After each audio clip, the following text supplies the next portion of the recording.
काले गोरे दामाद में भेदभाव। दामिनी की दो खूबसूरत बेटियां थीं, एक सुनैना और शेफाली। दोनों अपनी बड़ी बेटी की शादी अपने ही जैसे ऊंचे अमीर खानदान के बेटे ध्रुव से करा देते हैं। पग फेरे की रस्म में सुनैना अपने पति ध्रुव के साथ अपने मायके में कुछ दिनों के लिए रहती है। वहीं छोटी बेटी शेफाली कबीर नाम के एक गरीब काले रंग के लड़के से शादी करके अपनी माँ के पास आती है। ये देखकर दामिनी कहती है, शेफाली, ये क्या है? तूने मेरी बिना इजाजत के किसी भी लड़के से शादी कर ली? माँ, मुझे माफ कर दीजिए, पर मुझे ये सही समय लगा शादी करने के लिए। दीदी की शादी देखकर मुझे भी शादी के सपने आने लगे थे। कबीर तो मना ही कर रहा था, पर मैं ही नहीं मानी। शेफाली, ये क्या किया तूने? माँ को नहीं बताया तो एक बार मुझे ही बता देती। दीदी, आप और माँ मेरे कबीर के प्यार को कभी नहीं समझते, इसलिए मैंने बताना जरूरी नहीं समझा। माफ कर दीजिए। जी, हम दोनों इस गलती के लिए आप सबसे माफी मांगते हैं। ओहो, ये तो मुझे किसी गरीब भिखारी से कम नहीं लगता। शेफाली, ये तुम्हारी पसंद है? इससे कैसे प्यार कर सकती हो तुम? जरा अपनी शक्ल और इसकी देखो। ऐसा लगता है गोरी गाय के साथ काली भैंस खड़ी हो। जीजू, आप गोरे हैं इसका मतलब ये नहीं कि आप कुछ भी बोलेंगे। जुबान संभाल कर बात कीजिए।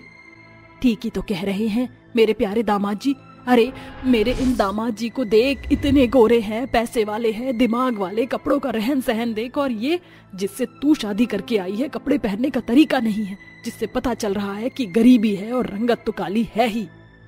माँ, मैंने कबीर से उनकी रंगत देखकर प्यार नहीं किया। प्यार तो बस हो जाता है, और ये बहुत नेक दिल के हैं। आप इन्हें अपना कर तो देखिए, आपके लिए अपनी जान देने के लिए भी हाजिर हो जाएंगे। इस कलुए की जान मेरे किस काम की है? मेरा बड़ा दामाद है ना, चांद सूरज जैसा काफी है। जी हाँ, तेरे जैसी 60 वर्ष की बुढ़िया के लिए मैं अपनी 25 साल की जान गंवाऊंगा? अजी कद्दू, खुद पैसे वाली होकर भी मेरे पैसे लेकर अपनी बेटी की शादी मुझसे कराई। माँ, जैसे दीदी जीजू के साथ यहाँ रहने आई है, ऐसे ही मैं और कबीर भी यहीं रहेंगे। क्यों? ससुराल जाना यहाँ क्यों आई है? माँ, मैं पग फेरे के लिए आई हूँ और अपने सास ससुर को बता कर आई हूँ कि पग फेरे की रस्म के लिए मैं जा रही हूँ और 15 दिन में लौट आऊंगी, और मुझे विश्वास है कि एक दिन आप इन्हें अपना ही लेंगे। शेफाली, ये तूने बहुत गलत किया है। हाँ, सब तो आप ही अच्छा करती हो। देखिए दीदी, माँ मुझसे नाराज है, पर मैं आपके साथ अपनी कोई लड़ाई नहीं चाहती, इसलिए प्लीज कबीर अंदर आ जाइए। ये सुनकर सब अपने अपने कमरे में चले जाते हैं, जहां कबीर शेफाली से कहता है, शेफाली, मैंने तुम्हें मना किया था ना, मुझसे शादी मत करो। मैं तुम्हारे लायक नहीं हूँ, गरीब हूँ, काला हूँ, और तुम हूर की परी। तुम्हें तो ध्रुव के जैसा लड़का देखना चाहिए था। आप मुझे पागल समझते हैं क्या? मेरे जीजू के जैसे हर गोरे लड़के को देखा है, पर सब बेकार है। जिस दिन आपने मेरी जान बचाई थी, उसी दिन मुझे आपसे प्यार हो गया था। मुझे आपके रंग रूप से कोई फर्क नहीं पड़ता, मेरे लिए आप बहुत अच्छे हैं। अगली सुबह सब एक साथ बैठकर डाइनिंग टेबल पर खाना खाते हैं कि ध्रुव कहता है, माँ जी, क्या मेरी यही औकात है कि मैं एक गरीब और काले रंग के आदमी के सामने, जो कि आपका दामाद भी कहलाने के लायक नहीं है, उसके साथ खाना खाऊंगा? हैं? आप जानती हैं ना दामाद का अपमान करना कितना बुरा होता है। नहीं नहीं बेटा, ऐसा मत कहो। ये काले रंग का कौवा यहाँ बैठकर खाना नहीं खाएगा। शेफाली, इसे यहाँ से भेज दे। अरे, मेरे ध्रुव दामाद जी को अभी कोई क्लास है। कोई बात नहीं माँ जी, मैं चला जाता हूँ, आप सब खाना खा लीजिए। 1 मिनट कबीर। माँ, आप फिर से कबीर को बेइज्जत कर रही हैं। ये मत भूलिए कि वो भी आपका ही दामाद है। उसकी इज्जत ना करना मेरी इज्जत ना करने जैसा है, और अगर वो खाना नहीं खाएंगे तो मैं भी नहीं खाऊंगी। चलिए कबीर जी। शेफाली, हे भगवान, इस लड़की ने तो अच्छा खासा मेरी नाक में दम कर दिया है। माँ, कभी कभी उसकी बातें मुझे बिल्कुल ठीक लगती हैं। ध्रुव, माँ, आप दोनों बुरा मत मानना, पर अब कबीर भी इस घर का दामाद है, सम्मान तो आपको देना पड़ेगा। क्या बोला तूने? मैं उस काले कलूटे बैगन लूटे के पैर पड़ूं, माफी मांगू, उसे दामाद मानकर सर पर बिठाऊं? कभी नहीं। सुनैना, होश में तो हो ना? क्या बोल रही हो? मैं होश में हूँ, पर आप दोनों भी आ जाइए। ऐसा कहकर वो चली जाती है। तभी गोरा दामाद अपनी सास को भड़काते हुए कहता है, माँ जी, क्यों ना हम इससे गधे घोड़े की तरह काम करवाएं, क्योंकि वो बहुत भोंदू सा भी है। हाँ बेटा, ये तुमने बिल्कुल ठीक कहा। अगले दिन दामिनी उसे बुलाकर कहती है, कबीर, बहुत दामाद बनने का शौक है तो घर के काम में हाथ बटा दो। हमारे घर का नौकर नहीं आया है तो तुम बाहर जाकर पौधों में पानी डाल दो और मेरे लिए एक अच्छी सी चाय बना दो। माँ जी, आप निश्चिंत रहिए, मैं सब कर दूंगा। मेरे चांद जैसे दामाद जी, आपने तो सही बोला, ये तो सच में ही भोंदू है। बस माँ जी, दोनों बहनें शॉपिंग करने गई हैं, तब तक इस गधे घोड़े की तरह इससे सारा काम करवा लीजिए। नौकरों को तो डबल पेमेंट देकर मैंने छुट्टी करवा दी।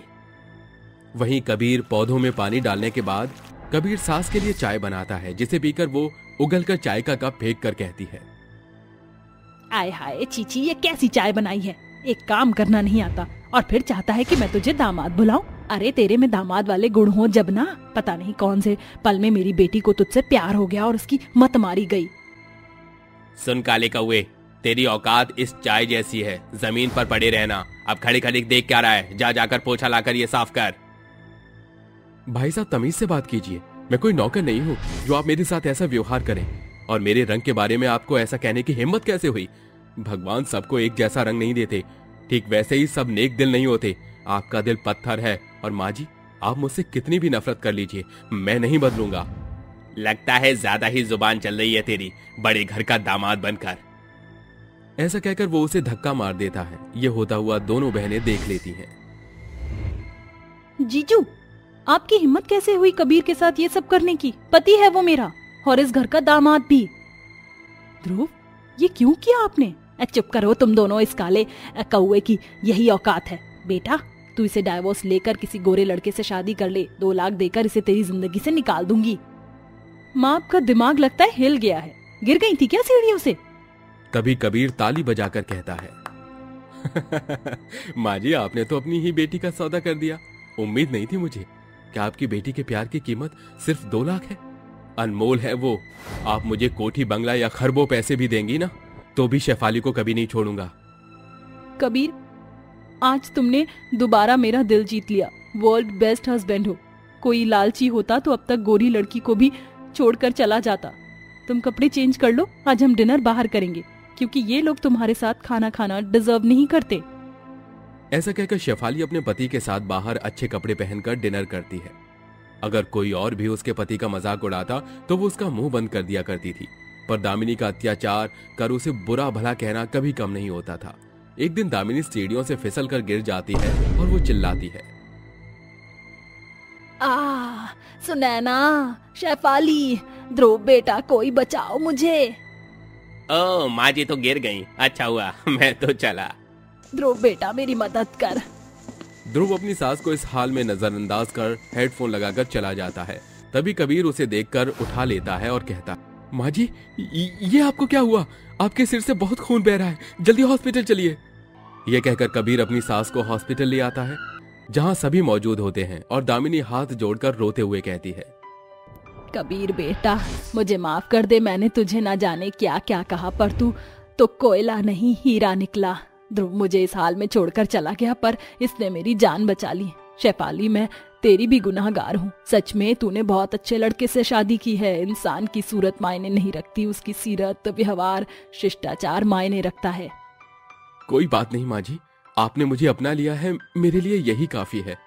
सुनैना, मैंने अमीर गोरे लड़के से शादी करा दी तेरी, पर वो अच्छा नहीं है। मुझे इस हाल में छोड़कर चला गया, मैं ध्रुव को कभी माफ नहीं करूंगी। मैं भी माँ।